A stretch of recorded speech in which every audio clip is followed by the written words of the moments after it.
கிருஷ்ணகிரி தூய பாத்திமா அன்னை திருத்தல ஆலயத்தின் 53வது ஆண்டு தேர் திருவிழா கொடியேற்றத்துடன் கோலாகலமாக தொடங்கியது.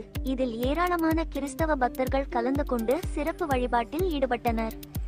கிருஷ்ணகிரி நகரின் மையப்பகுதியில் அமைந்துள்ள புகழ்பெற்ற தூய பாத்திமா அன்னை திருத்தல ஆலயத்தில் ஆண்டுதோறும் நடைபெறும் தேர் திருவிழா இந்த ஆண்டும் பக்தி பரவசத்துடன் தொடங்கியது. ஆலய வளாகத்தில் அமைக்கப்பட்டிருந்த கொடிக்கம்பத்தில் 53வது ஆண்டு திருவிழா கொடியை மறைமாவட்ட முதன்மை குரு அருள்பணி ஆரோக்கிய சவரியப்பன் கொடியை ஏற்றி வைத்து திருவிழாவை தொடங்கி வைத்தார்.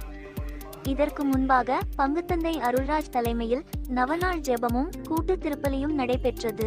இதில் திரளான பக்தர்கள் பங்கேற்று தங்களது குடும்ப நலன் மற்றும் உலக அமைதிக்காக சிறப்பு பிரார்த்தனை செய்தனர்.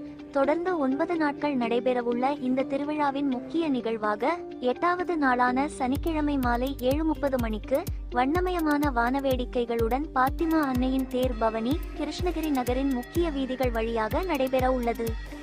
திருவிழாவின் நிறைவு நாளான ஜூலை 12ஆம் தேதி ஞாயிற்றுக்கிழமை காலை 8:30 மணிக்கு மறைமாவட்ட ஆயர் மேதகு லாரன்ஸ் பயஸ் தலைமையில் சிறப்பு திருவிழா திருப்பலி நடைபெற உள்ளதாக ஆலய நிர்வாகம் தெரிவித்துள்ளது. 53வது ஆண்டு தேர் திருவிழாவையொட்டி கிருஷ்ணகிரி நகரம் முழுவதும் பக்தி நிறைந்த விழா கோலம் பூண்டுள்ள நிலையில் ஆயிரக்கணக்கான பக்தர்கள் பங்கேற்பார்கள் என எதிர்பார்க்கப்படுகிறது.